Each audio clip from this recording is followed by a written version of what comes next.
Pemirsa, sidang sengketa lahan kandang Jurang Doang yang tengah dijalani artis Dik Doang dengan seterunya Madi Kenin masih terus bergulir di Pengadilan Negeri Tangerang. Dalam agenda sidang lanjutan, Dik Doang menghadirkan saksi yang mengetahui perjalanan objek lahan yang tengah disengketakan saat ini. Kita cuma kaget aja sebenarnya, kaget aja kok tanah ini digugat gitu kan. Sedangkan saya sebagai teman Dik Doang, juga tetangga, juga sahabat gitu kan, tahu persis bagaimana dia membelinya, seperti apa gitu. Dan memang nggak bisa sekaligus beli gitu, karena kan keuangan juga kan harus menentukan beli bertahap gitu. Perjuangan beliau Dik Doang untuk komunitas seni ini sangat luar biasa. Wah, Ijal ini adalah sahabat saya, sahabat kecil saya, dari saya tidak terkenal sampai saya tidak terkenal lagi. Jadi dia tahu betul apa yang saya lakukan. Dia tetangga di depan tanah yang disengketakan. Sekali lagi buat khususnya teman-teman saya di Tangsel, ya tepatnya di Ciputat, Kampung Sawah, Anda lebih tahulah apa yang kita lakukan bersama di kandang Jurang Doang itu. Yang menggugat dan tergugat itu tetanggaan, saling berhadapan.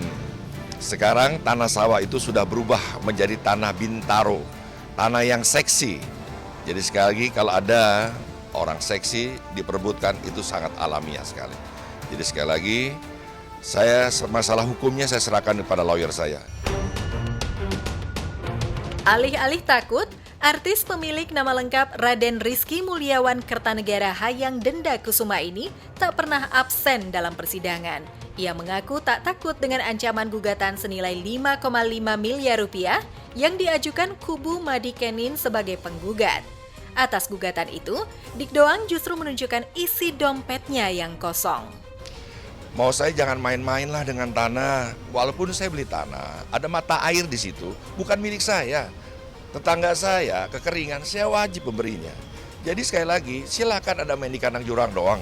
Saya pun tidak merasa memilikinya. Saya hanya mendapatkan amanah dari Allah.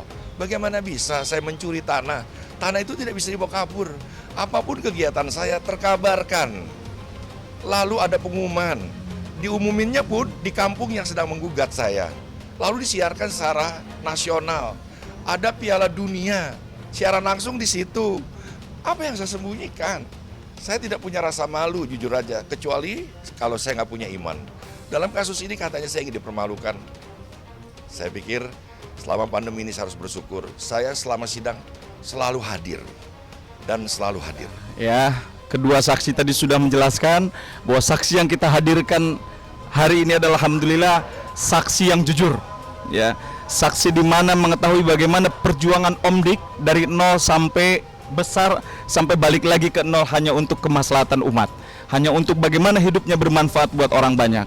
Jadi kami yakin hari ini setelah mendengar penjelasan dua saksi, aku yakin bahwa tanah kandang Jurang Doang adalah dibeli dengan jerih payahnya Om Dik. Berbeda dengan Dik Doang, sikap lain ditunjukkan pihak Madi Kenin yang hingga beberapa kali tak menghadiri sidang dan enggan berhadapan dengan awak media. Di tengah kasus hukum yang menjeratnya, suami Khairani dan Mirna Yuwanita ini memilih melakukan aktivitas seperti biasa. Salah satunya membantu membangkitkan dan memajukan pengusaha golongan ekonomi lemah yang terempas akibat pandemi COVID-19. Jadi para pemirsa, UMKM itu yang dulu dengan yang sekarang sangat berbeda.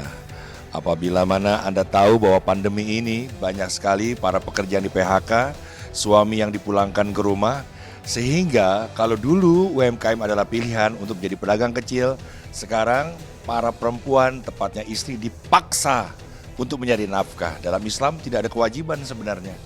Jadi saya sebagai laki-laki yang suami juga harus memahami kondisi ini.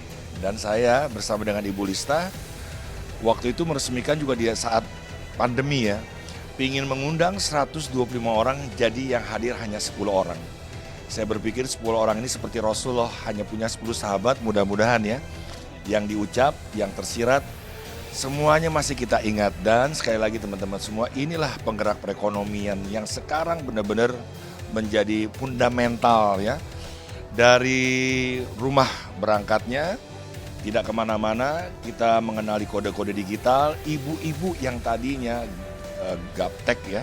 Sekarang luar biasa, dia melampaui apa yang dilakukan oleh para suami.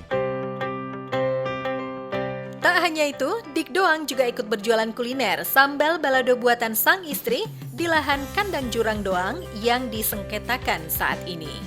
Ya teman-teman, para pemirsa, ini di Gerai Lengkong saya ada makanan favorit ya. Ini tidak bisa dipungkiri, ini setiap hari harus ada ini. Dan ini juga, saya paling suka tuh kalau digigit, kercek, rengginang. Tapi rengginangnya beda. Dan yang pasti, ini produk istri saya. Sambal balado. Ini bisa awet lama tuh, karena kemasannya benar-benar udah memenuhi syarat.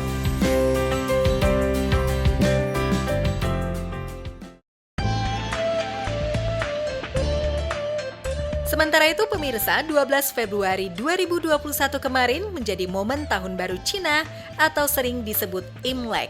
Perayaan pergantian tahun baru di kalangan masyarakat Tionghoa ini dirayakan dengan berbagai tradisi berbeda di tengah pandemi COVID-19.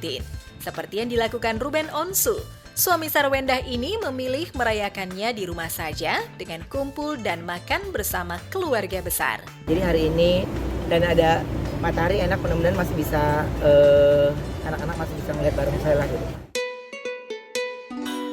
Untuk menambah semarak perayaan Imlek, Ruben juga menghiasi rumahnya dengan berbagai dekorasi dan pernak-pernik khas Imlek. Tak hanya Ruben Onsu, di tengah pandemi COVID-19, presenter Edric Chandra juga merayakan Imlek bersama keluarga kecilnya secara virtual. Lalu bagaimana dengan tradisi pemberian angpau? Masihkah ayah satu anak ini melakukannya seperti tahun sebelumnya? Di rumah aku palingan makan-makan doang sama anak sama istri, terus ntar ya palingan kita main-main gitu. Kita udah ada bikin ornamen-ornamen gitu aja sih di rumah sih. Palingan anak juga baru 1,5 tahun ya, belum bisa ngapa-ngapain juga gitu. Palingan diajak main-main aja sih di rumah. Bagi warga keturunan Tionghoa, pergantian Tahun Baru Cina ini dilambangkan dengan Shio Kerbau. Apa makna kehidupan yang dijalani Edric saat ini di bawah Shio Kerbau itu? Adakah harapan khusus yang menjadi keinginannya saat ini? Apapun sionya, apapun tahunnya, selama kita berusaha dan kita selalu berdoa, Tuhan pasti kasih jalan. Sementara itu, di tengah kasus video asusila yang menjeratnya, Gisel Anastasia juga tak mau ketinggalan merayakan Imlek. Bersama Gempi buah hatinya, Gisel sudah menyiapkan pernak-pernik Imlek. Ini sih kita siapin makan gitu-gitu. Biasanya kan mami masak, kesian juga masak terus, bikin kue juga kan. Jadi bagi-bagi deh, nanti mami nyediain apa, aku bawa makan.